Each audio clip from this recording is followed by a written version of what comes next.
हरे कृष्ण। ओम नमो भगवते वासुदेवाय। श्रीमद्भागवत महापुराण चतुर्थ स्कंद, पहला, दूसरा और तीसरा अध्याय। पहला अध्याय स्वयंभूप मनु की कन्याओं के वंशज का वर्णन।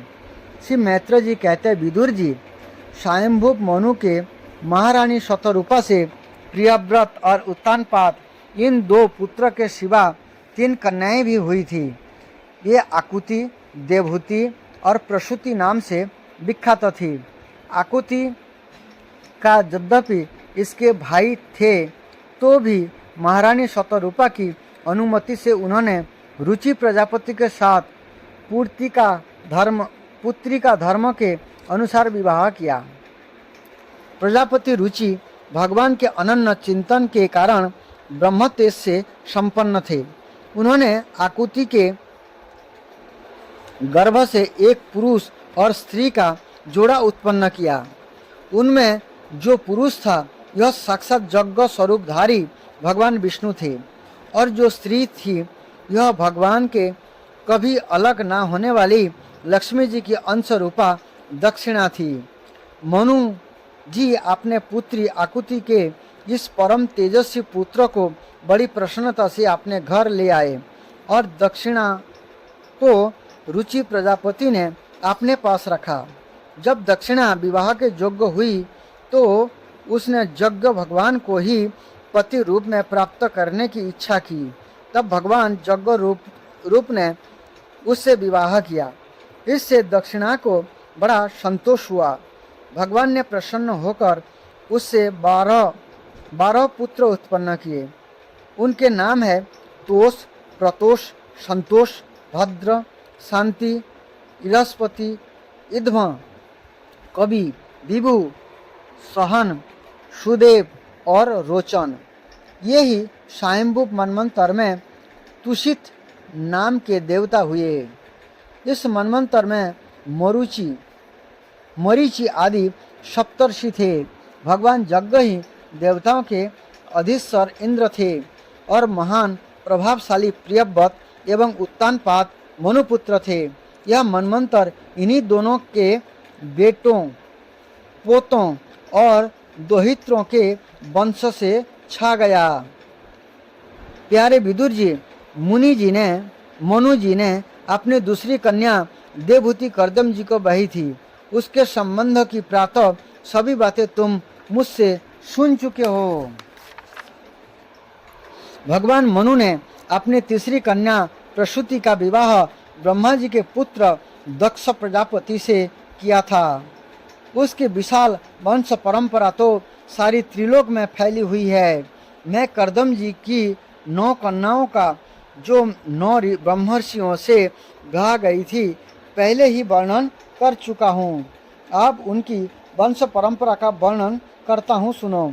मरीचि ऋषि की पत्नी कर्दम जी की बेटा कला से कश्यप और पूर्णिमा नामक 2 पुत्र हुए, जिनके वंश से यह सारा जगत भरा हुआ है। शत्रुतापन विदुर जी, पूर्णिमा के विरज और विशक नाम के 2 पुत्र तथा देवकुल्ला नामक 1 कन्या हुई।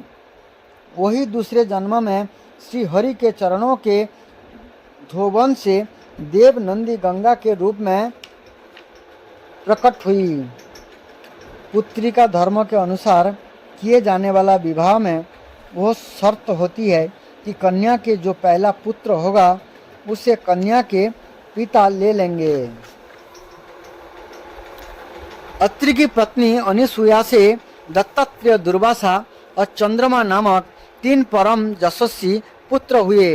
ये क्रमशः भगवान विष्णु, शंकर और ब्रह्मा के अंश से उत्पन्न हुए थे।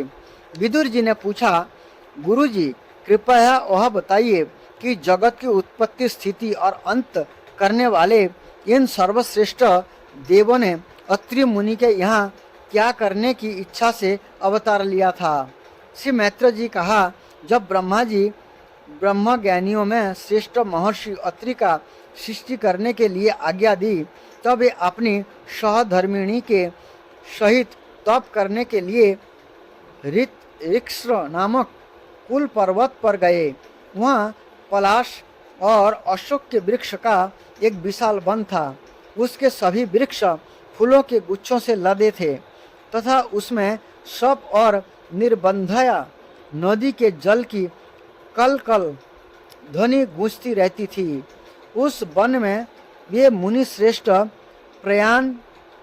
प्राणायाम के द्वारा चित्त को बस में करके 100 वर्ष तक केवल वायु पीकर सर्दी गर्मी आदि द्वंद्व की कुछ भी परवाह ना कर एक ही पैर से खड़े रहे। उस समय वे मन ही मन वही प्रार्थना करते थे कि जो लोग संपूर्ण जगत के ईश्वर है, मैं उनकी शरण में हूँ, ये मुझे अपने ही समान संतान प्रदान करे। तब वह देखकर कि प्राणायाम रूपी ईंधन से प्रज्वलित हुआ अत्रि मुनि का तेज उनके मस्तक से निकलकर तीनों लोगों को तपा रहा है। ब्रह्मा विष्णु और महादेव तीनों जगतपति उनके आश्रम पर आए। उस समय अप्सरा मुनि गंधर्व सिद्ध विद्याधर और नाग उनका सुजस गा रहे थे। उन तीनों का एक ही साथ प्रादुर्भाव होने से अत्रि मुनि का अंतःकरण प्रकाशित हो उठा। उन्होंने एक पैर से खड़े ही उन देवों को देखा और फिर पृथ्वी पर दंड के समान लौटकर प्रणाम करने के अनंतर अर्घ्य पुष्प आदि पूजन की सामग्री हाथ में ले उनकी पूजा की। ये तीनों अपने अपने वाहन हंस गरुड़ और बैल पर चढ़े हुए तथा अपने कमंडलु चक्र त्रिशूल आदि चिन्ह से सुशोभित थे। उनकी आँखों से कृपा की वर्षा हो रही थी। उनके मुख पर मंद हास्य की रेखा थी जिससे उनकी प्रसन्नता झलक रही थी। उनके तेज से चौंधिया कर मुनिवर ने अपनी आंखें मूंद ली। ये चित्त को उन्हीं की ओर लगाकर हाथ जोड़ अति मधुर और सुंदर भावपूर्ण वचन में लोक में सबसे बड़े उन तीनों देवता की स्तुति करने लगे।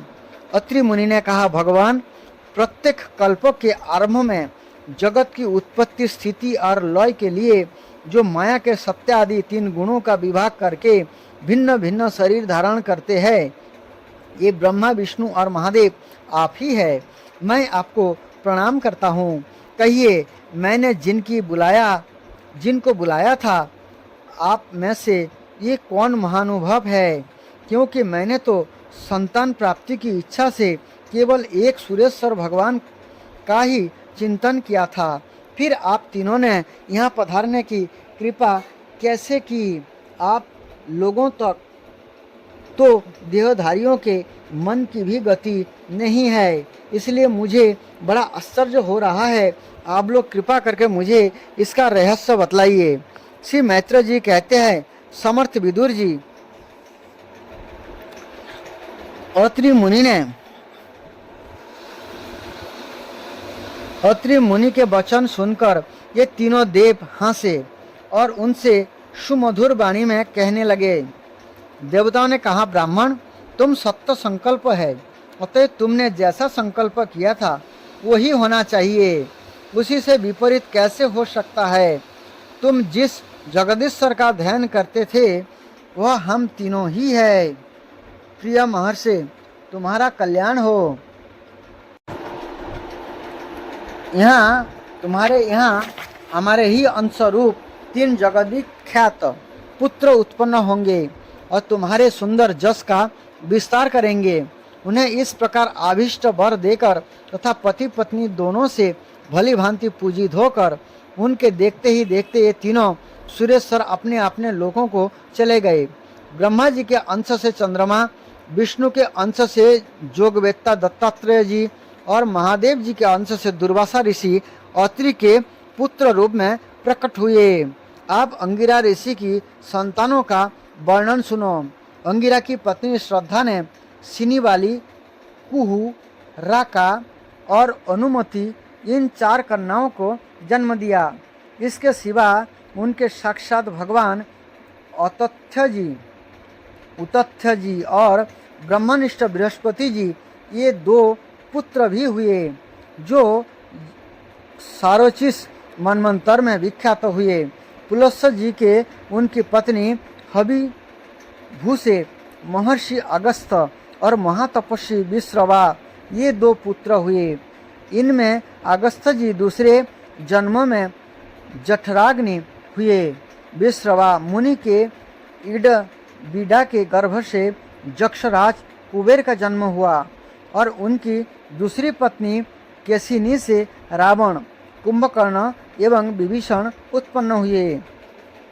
महामते महर्षि पुलह की स्त्री परम साध्वी, गति से कर्मश्रेष्ठ, बरियान और सहिष्णु, ये 3 पुत्र उत्पन्न हुए। इसी प्रकार क्रतु की पत्नी क्रिया ने ब्रह्म तेज से देदीप्यमान बालखिल्ला आदि 8000 ऋषियों को जन्म दिया। शत्रुतापन विदुर जी वशिष्ठ जी की पत्नी ऊर्जा अर्थात अरुंधति से चित्रकेतु आदि 7 विशुद्ध चित्त ब्रह्मर्षियों का जन्म हुआ। उनके नाम चित्रकेतु, सुरुचि, बिरजा, मित्र, उल्बन, वसुभृधान और धूमान थे। इनके सिवा उनकी दूसरी पत्नी से शक्ति आदि और भी कई पुत्र हुए। अथर्वा मुनि के पत्नी चित्ती ने दंभंग अर्थात दधीची नामक एक तपोनिष्ठ पुत्र प्राप्त किए, जिसका दूसरा नाम अश्वशिरा भी था। आप भृगु के वंश का वर्णन सुनो। महाभाग भृगु जी ने अपनी भार्या ख्याति से धाता और विधाता नामक पुत्र तथा श्री नाम की एक भगवत परायण कन्या उत्पन्न की। मेरु ऋषि ने अपनी आयति और नियति नाम की कन्याएं क्रमशः धाता और विधाता को बही। उनसे अनेक मृकंड और प्राण नामक पुत्र हुए। उनमें से मृकंड के मार्कंड्य और प्राण के मुनिवर वेद शिरो का जन्म हुआ। भृगु जी के एक कवि नामक पुत्र भी थे। उनके भगवान उसाना अर्थात शुक्राचार्य हुए। विदुर जी इन सब मुनीश्वरों ने भी संतान उत्पन्न करके सृष्टि का विस्तार किया। इस प्रकार मैंने तुम्हें यह करदम जी के दोहित्रों की संतान का वर्णन सुनाया। जो पुरुष इसे श्रद्धापूर्वक सुनता है उससे पापों को यह तत्काल नष्ट कर देता है। ब्रह्मा जी के पुत्र दक्ष प्रजापति ने मनु नंदिनी प्रसूति से विवाह किया। उससे उन्होंने सुंदर नेत्र वाली 16 कन्याएं उत्पन्न की। भगवान दक्ष ने उनमें से 13 धर्मों को, एक अग्नि को और समस्त पैतृक गण और संसार का संहार करने वाले तथा जन्म मृत्यु को छुड़ाने वाले भगवान शंकर को दी। श्रद्धा, मैत्री, दया, शांति, तुष्टि, पुष्टि, क्रिया, उन्नति, बुद्धि, मेधा, तितिक्षा, ह्रीम और मूर्ति ये धर्म की पत्नियां हैं। इनमें से श्रद्धा ने शुभ, मैत्री ने प्रसाद, दया ने अभय, शांति ने सुख, तुष्टि ने मोद और पुष्टि ने अहंकार को जन्म दिया। क्रिया ने जोग, उन्नति ने दर्प, बुद्धि ने अर्थ, मेधा ने स्मृति, तितिक्षा ने क्षेम और ही लज्जा ने प्रसूय विनय नामक पुत्र को उत्पन्न किया। समस्त गुणों की खान मूर्ति देवी ने नर नारायण ऋषि को जन्म दिया। इनका जन्म होने पर इस संपूर्ण विश्व ने आनंदित होकर प्रसन्नता प्रकट की। इस समय लोगों के मन, दिशाएं, वायु, नदी और पर्वत सभी में प्रसन्नता छा गई। आकाश में मांगलिक बाजे बजने लगे। देवता लोग फूलों की वर्षा करने लगे। मुनि प्रसन्न होकर स्तुति करने लगे। गंधर्व और किन्नर गाने लगे। अप्सराएं नाचने लगी। इस प्रकार उस समय बड़ी ही अनंत मंगल हुआ तथा ब्रह्मा आदि समस्त देवता स्तोत्रों द्वारा भगवान की स्तुति करने लगे। देवताओं ने कहा, जिस प्रकार आकाश में तरह तरह के रूप की कल्पना कर ली जाती है, उसी प्रकार जिन्होंने अपनी माया के द्वारा अपने ही स्वरूप के अंदर इस संसार की रचना की है और अपने उस रूप को प्रकाशित करने के लिए इस समय इस ऋषि विग्रह के साथ धर्म के घर में अपने आप को प्रकट किया है, उन परम पुरुषोत्तम को हमारा नमस्कार है। जिनके तत्वों का शास्त्रों के आधार पर हम लोग केवल अनुमान ही करते हैं, प्रत्यक्ष नहीं कर पाते, उन्हीं भगवान ने देवताओं को संसार की मर्यादा में किसी प्रकार की गड़बड़ी ना हो, इसलिए सत्व गुण से उत्पन्न किया है।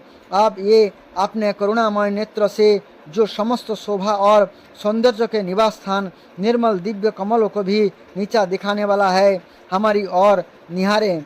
प्यारे विदुर जी, प्रभु का साक्षात दर्शन पाकर देवताओं ने उनकी इस प्रकार स्तुति और पूजा की। तदंतरण भगवान नर नारायण दोनों गंधमादन पर्वत पर चले गए। भगवान श्री हरि के अंशभूत ये नर नारायण ही इस समय पृथ्वी का भार उतारने के लिए जदुकुल भूषण श्री कृष्ण और उन्हीं के सरीखे श्याम वर्ण कुरुकुल तिलक अर्जुन के रूप में अवतीर्ण हुए हैं। अग्नि देव की पत्नी शाह ने अग्नि के ही अभिमानी पावक पवमान और सूची ये 3 पुत्र उत्पन्न किए। ये तीनों ही हवन किए हुए पदार्थों का भक्षण करने वाले हैं। इन्हीं तीनों से 45 प्रकार के अग्नि और उत्पन्न हुए। यही आपने 3 पिता और 1 पितामह के साथ लेकर 49 अग्नि कहलाए। वेदज्ञ ब्राह्मण वैदिक यज्ञों में जिन 49 अग्नि के नामों से अग्नियों की आग्नेयी इष्टियाँ करते हैं, ये ही है अग्निसत्त, हविष्यत, सोमप और आजप। ये पितर है। इनमें साग्निक भी है और निरग्निक भी। इन सब पितरों की पत्नी दक्ष कुमारी श्रद्धा है। इन पितरों से श्रद्धा के धारिणी और वायु नाम की 2 कन्याएं हुईं। ये दोनों ही ज्ञान विज्ञान में पारंगत और ब्रह्म ज्ञान का उपदेश करने वाली हुई। महादेव जी की पत्नी सती थी। ये सब प्रकार से अपने पतिदेव की सेवा में संलग्न रहने वाली थी, किंतु उनके अपने गुण और शोक के अनुरूप कोई पुत्र नहीं हुआ, क्योंकि सीता के पिता दक्ष ने बिना ही किसी अपराध के भगवान शिव के प्रतिकूल आचरण किया था। इसलिए सती ने युवावस्था में ही क्रोधवश जोग के द्वारा स्वयं ही अपने शरीर का त्याग कर दिया था। दूसरा अध्याय, भगवान शिव और दक्ष प्रजापति का मनोमालिन्य। विदुर जी ने पूछा, ब्राह्मण प्रजापति दक्ष तो अपनी लड़कियों से बहुत ही स्नेह रखते थे, फिर उन्होंने अपनी कन्या सती का अनादर करके शील बाणों में सबसे श्रेष्ठ श्री महादेव जी से द्वेष क्यों किया? महादेव जी चराचर के गुरु, बैर रहित, शांत मूर्ति, आत्मा राम और जगत के परम आराध्य देव है। उनसे भला कोई क्यों बैर करेगा? भगवान, उन ससुर और दामाद में इतना विद्वेष कैसे हो गया, जिसके कारण सती ने अपने दुस्सृज प्राणों तक की बलि दे दी? यह आप मुझसे कहिए। श्री मैत्र जी ने कहा, विदुर जी, पहले एक बार प्रजापतियों के यज्ञ में सब बड़े बड़े ऋषि देवता मुनि और अग्नि आदि अपने अपने अनुयायियों के सहित एकत्र हुए थे। उसी समय प्रजापति दक्ष ने भी उस सभा में प्रवेश किया। ये अपने तेज से सूर्य के समान प्रकाशमान थे और इस विशाल सभा भवन का अंधकार दूर किए देते थे। उन्हें आया देखकर ब्रह्मा जी और महादेव जी के अतिरिक्त अग्नि पर्यंत सभी सभासद उनके तेज से प्रभावित होकर अपने अपने आसनों से उठकर खड़े हो गए। इसी प्रकार समस्त सभासदों से भली भांति सम्मान प्राप्त करके तेजस्वी दक्ष जगत पिता ब्रह्मा जी को प्रणाम कर उनकी आज्ञा से अपने आसन पर बैठ गए। परंतु महादेव जी को पहले से ही बैठा देख तथा उनसे अभ्युत्थानादि के रूप में कुछ भी आदर ना पाकर दक्ष उनकी यह व्यवहार सहन न कर सके। उन्होंने उनकी ओर टेढ़ी नज़र से इस प्रकार देखा मानो उन्हें क्रोधाग्नि से जला डालेंगे। फिर कहने लगे, देवता और अग्नियों के सहित समस्त ब्रह्मर्षिगण मेरी बात सुने। मैं न समझी जा देशवश नहीं कहता, बल्कि शिष्टाचार की बात कहता हूँ। वह निर्लज्ज महादेव समस्त लोकपालों की पवित्र कीर्ति को धूल में मिला रहा है। देखिए, इस घमंडी ने सत्पुरुष के आचरण को लांछित एवं मटियामेट कर दिया है। बंदर के से नेत्र वाले इसने सत्पुरुषों के समान मेरी सावित्री सरीखी मृग नयनी पवित्र कन्या का अग्नि और ब्राह्मणों के सामने प्राणी ग्रहण किया था। इसलिए यह एक प्रकार मेरे पुत्र के समान हो गया है। उचित तो यह था कि यह उठकर मेरा स्वागत करता, मुझे प्रणाम करता, परंतु इसने वाणी से भी मेरा सत्कार नहीं किया। हाय, जिस प्रकार शूद्र को कोई वेद पढ़ा दे, उसी प्रकार मैंने इच्छा ना होते हुए भी भावीवश इसको अपनी सुकुमारी कन्या दे दी। इसने सत्कर्म का लोप कर दिया। यह सदा अपवित्र रहता है, बड़ा घमंडी है और धर्म की मर्यादा को तोड़ रहा है। यह प्रेतों के निवास स्थान भयंकर शमशानों में भूत प्रेतों के साथ लिए घूमता रहता है। पूरे पागल की तरह सिर के बाल बिखरे नंग धड़ंग भटकता है, कभी हंसता है, कभी रोता है। यह सारे शरीर पर चीता के अपवित्र भस्म लपेटे रखता है। गले में भूतों के पहनने योग्य नरमुंड की माला और सारे शरीर में हड्डियों के गहने पहने रखता है। यह बस नाम भर का ही शिव है, वास्तव में पूरा अशिव मंगल रूप। जैसे ये स्वयं मत वाला है, ऐसे ही इसे मत वाले ही प्यारे लगते हैं। भूत प्रेत प्रथम आदि नीरे तमोगुण संभालने वाले जीवों का यह नेता है। अरे, मैंने केवल ब्रह्मा जी के बहकावे में आकर ऐसे भूतों के सरदार, आचारहीन और दुष्ट स्वभाव वालों को अपनी भली भाली बेटी विवाह कर दी। श्री मैत्र जी कहते हैं, विदुर जी, दक्ष ने इस प्रकार महादेव को बहुत कुछ बुरा भला कहा, तथापि उन्होंने इसका कोई प्रतिकार नहीं किया। ये पूर्ववत निश्चल भाव से बैठे रहे। इससे दक्ष के क्रोध का पारा और भी ऊंचा चढ़ गया और वे जल हाथ में लेकर उन्हें शाप देने को तैयार हो गए। दक्ष ने कहा, यह महादेव देवताओं में बड़ी ही अधम है। आपसे इसे इंद्र, उपेंद्र आदि देवताओं के साथ यज्ञ का भाग ना मिले। उपस्थित मुख्य सभासद ने उन्हें बहुत मना किया, परंतु उन्होंने किसी की ना सुनी। महादेव जी को श्राप दे ही दिया। फिर वे अत्यंत क्रोधित हो उस सभा से निकलकर अपने घर चले गए। जब शंकर जी के अनुयायियों में अग्रगण्य नंदीश्वर को मालूम हुआ कि दक्ष श्राप दिया है, तो वे क्रोध से तमतमा उठे और उन्होंने दक्ष तथा उन ब्राह्मणों को जिन्होंने दक्ष के दुर्वचन का अनुमोदन किया था, बड़ा भयंकर श्राप दिया। ये बोले, जो इस मरण धर्म शरीर में है ही अभिमान करके किसी से भी द्रोह ना करने वाले भगवान शंकर से द्वेष करता है, वह भेद बुद्धि वाला मूर्ख दक्ष तत्व ज्ञान से विमुख हो रहे। यह चातुर्मास यज्ञ करने वालों को अक्षय पुण्य प्राप्त होता है आदि अर्थवाद रूप वेद वाक्य से मोहित एवं विवेक भ्रष्ट होकर विषय सुख की इच्छा से कपट धर्ममय गृहस्थ आश्रम में आसक्त रहकर कर्म कांड में ही लगा रहता है, इसकी बुद्धि देहादि में आत्मभाव का चिंतन करने वाली है।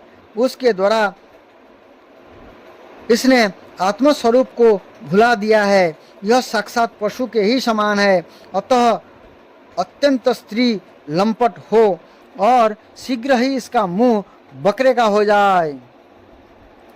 यह मूर्ख कर्ममयी अविधा को ही विधा समझता है, इसलिए वह और जो लोग भगवान शंकर का अपमान करने वाला इस दुष्ट के पीछे पीछे चलने वाले हैं, ये सभी जन्म मरण रूप संसार चक्र में पड़े रहे। वेद वाणी रूप लता फल श्रुति रूप पुष्प से सुशोभित है, उसके कर्म फल रूप मनमोहक गंध से इनके चित्त क्षुब्ध हो रहे हैं। इससे ये शंकर द्रोही कर्मों के जाल में ही फंसे रहे। ये ब्राह्मण लोग भक्ष के विचार को छोड़कर केवल पेट पालने के लिए ही विधा तप और बताद्री का आश्रय ले तथा धन शरीर और इंद्रियों के सुख को ही सुख मानकर उन्हीं के गुलाम बनकर दुनिया में भीख मांगते भटका करे। नंदीश्वर के मुख से इस प्रकार ब्राह्मण कुल के लिए सांप सुनकर उसके बदले में भृगु जी ने यह दुस्तर सांप रूप ब्रह्मदंड दिया। जो लोग शिव भक्त है तथा जो उन भक्तों के अनुयायी है, ये सौत शास्त्र के विरुद्ध आचरण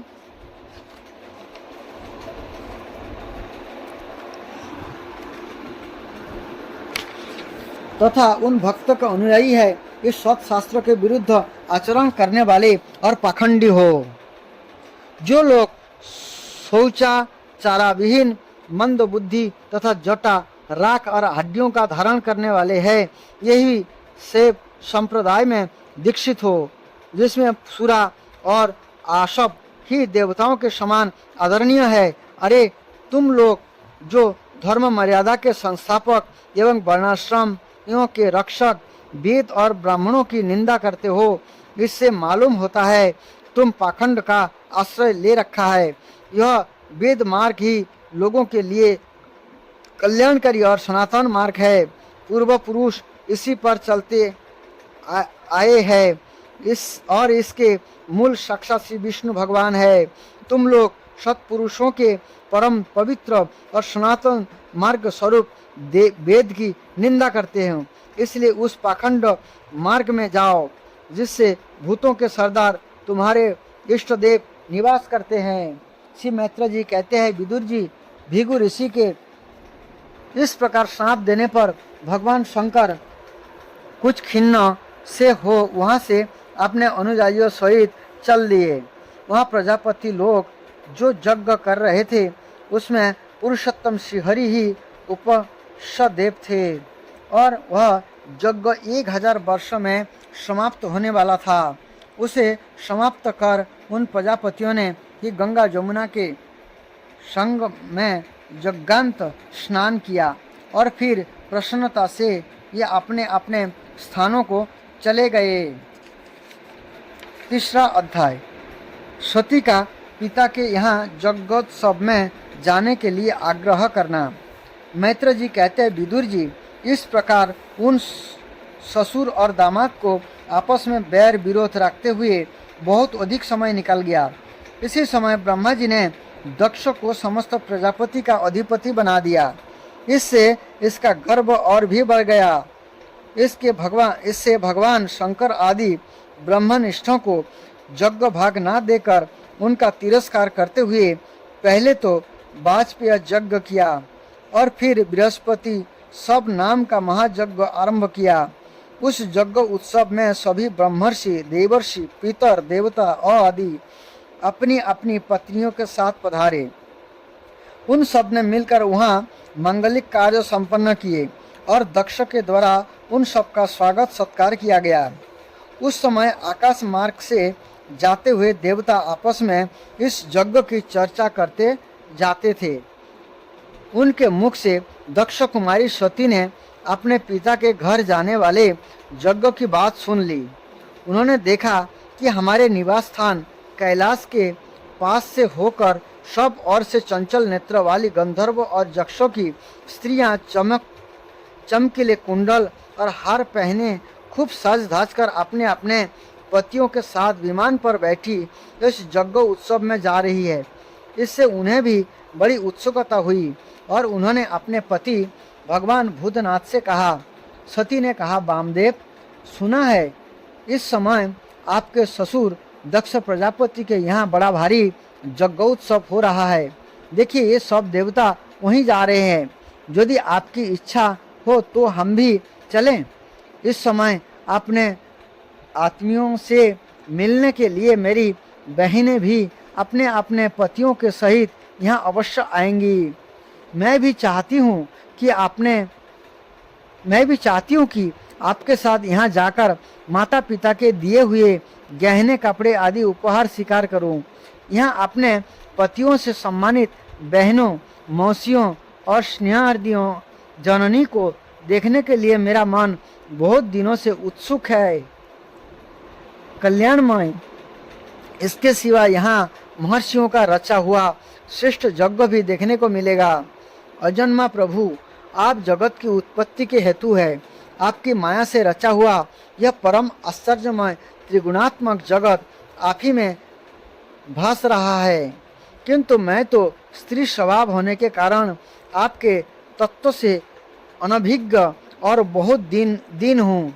इसलिए इस समय अपनी जन्मभूमि देखने की बहुत उत्सुक हो रही हूँ। जन्म रहित नीलकंठ, देखिए, इनमें कितने ही स्त्रियां तो ऐसी है जिनके दक्ष से कोई संबंध भी नहीं है, फिर भी ये अपने अपने स्त्रियों के सहित खूब सज धज कर झुंड की झुंड वहाँ जा रही है। वहाँ जाने वाली इन देवताओं के राजहंस के समान श्वेत विमानों से आकाश मंडल कैसा सुशोभित हो रहा है। सुरश्रेष्ठ ऐसी अवस्था में अपने पिता के यहाँ उत्सव का समाचार पाकर उसकी बेटी का शरीर इससे सम्मिलित होने के लिए क्यों ना छटपटाएगा। पति, गुरु और माता पिता आदि सुहृदों के यहाँ तो बिना बुलाए भी जा सकते हैं। अतः देव, आप मुझ पर प्रसन्न हो। आपको मेरी यह इच्छा अवश्य पूर्ण करनी चाहिए। आप बड़े करुणामय है, तभी तो परम ज्ञानी होकर भी आपने मुझे अपने आधे अंग में स्थान दिया है। आप मेरी इस याचना पर ध्यान देकर मुझे अनुग्रहित कीजिए। श्री मैत्र जी कहते हैं, प्रिया सती के इस प्रकार प्रार्थना करने पर अपने आत्मियों का प्रिय करने वाले भगवान शंकर को दक्ष प्रजापति के उन मर्म भेदी दुर्वचन रूपी बाणों का स्मरण हो आया जो उन्होंने समस्त प्रजापतियों के सामने कहे थे। तब ये हंसकर बोले। भगवान शंकर ने कहा, सुंदरी, तुमने जो कहा कि अपने बंधु जन के यहाँ बिना बुलाए भी जा सकते हैं, सो तो ठीक ही है, किंतु ऐसा तभी करना चाहिए जब उनकी दृष्टि अतिशय प्रबल देहाभिमान से उत्पन्न हुए मद और क्रोध के कारण देश दोष से युक्त ना हो गई हो। विधा, तब धन, सुदृढ़ शरीर, युवावस्था और उच्च कुल, ये 6 सत्पुरुषों के तो गुण है, परंतु नीच पुरुषों में वे ही अवगुण ही हो जाते हैं, क्योंकि इनसे उनका अभिमान बढ़ जाता है और दृष्टि दोष युक्त हो जाती है एवं विवेक शक्ति नष्ट हो जाती है। इसी कारण वे महापुरुष का प्रभाव नहीं देख पाते। इसी से जो आपने यहाँ आए हुए पुरुषों को कुटिल बुद्धि से भौं चढ़वाकर रोष भरी दृष्टि से देखते हैं, उन अव्यवस्थित चित्त लोगों के यहाँ ये हमारे बांधव है ऐसा समझकर कभी नहीं जाना चाहिए। देवी, शत्रुओं के बाणों से बिंध जाने पर भी ऐसी व्यथा नहीं होती जैसी अपने बुद्धि सज्जनों के कुटिल वचनों से होती है, क्योंकि बाणों से शरीर छिन्न भिन्न हो जाने पर तो जैसे तैसे निद्रा आ जाती है, किंतु कुवाक्यों से मर्मास्थान विद्ध हो जाने पर तो मनुष्य हृदय की पीड़ा से दिन रात बेचैन रहता है। सुंदरी, अवश्य ही मैं यह जानता हूँ कि तुम परमोन्नति को प्राप्त हुए दक्ष प्रजापति को अपनी कन्याओं में सबसे अधिक प्रिय हो, तथापि मेरे आश्रिता होने के कारण तुम्हें अपने पिता से मान नहीं मिलेगा, क्योंकि ये मुझसे बहुत जलते हैं। जीव की चित्त वृत्ति के साक्षी अहंकार शून्य महापुरुष की समृद्धि को देखकर जिसके हृदय में संताप और इंद्रियों में व्यथा होती है, यह पुरुष उनके पद को तो सुगमता से प्राप्त कर नहीं सकता। बस दैत्यगण जैसे श्री हरि से देश मानते हैं, वैसे ही उनसे कुड़ता रहता है। सुमध्य में तुम वह कह सकती है कि आपने प्रजापति की सभा में उनका आदर क्यों नहीं किया। सो ये सम्मुख जाना, नम्रता दिखाना, प्रणाम करना आदि क्रियाएं जो लोक व्यवहार में परस्पर की जाती है, तत्वज्ञानियों के द्वारा बहुत अच्छे ढंग से की जाती है। ये अंतर्जामी रूप से सबके अंतरकरणों में स्थित परम पुरुष वासुदेव को ही प्रणाम आदि करते हैं, देहाभिमानी पुरुषों को नहीं करते। विशुद्ध अंतकरण का नाम ही वासुदेव है, क्योंकि उसी में भगवान वासुदेव का उपरोक्ष अनुभव होता है। उस शुद्ध चित्त में स्थित इंद्रियातीत भगवान वासुदेव को ही मैं नमस्कार किया करता हूँ। इसलिए प्रिय, जिसने प्रजापतियों के यज्ञ में मेरे द्वारा कोई अपराध न होने पर भी मेरा कुटुंबियों से तिरस्कार किया था, वो दक्ष यद्यपि तुम्हारे शरीर को उत्पन्न करने वाला पिता है, तो भी मेरा शत्रु होने के कारण तुम्हें उससे अथवा उसके अनुयायियों को देखने का विचार भी नहीं करना चाहिए। यदि तुम मेरी बात ना मानकर यहाँ जाओगे तो तुम्हारे लिए अच्छा ना होगा, क्योंकि जब किसी प्रतिष्ठित व्यक्ति का अपने आत्मीय जनों के द्वारा अपमान होता है, तब वह तत्काल उनकी मृत्यु का कारण हो जाता है। इस प्रकार से चतुर्थ अध्याय का भगवान शिव का कथा हम सुन रहे हैं। अगला कथा आपको आगे बताएंगे। हरे कृष्ण।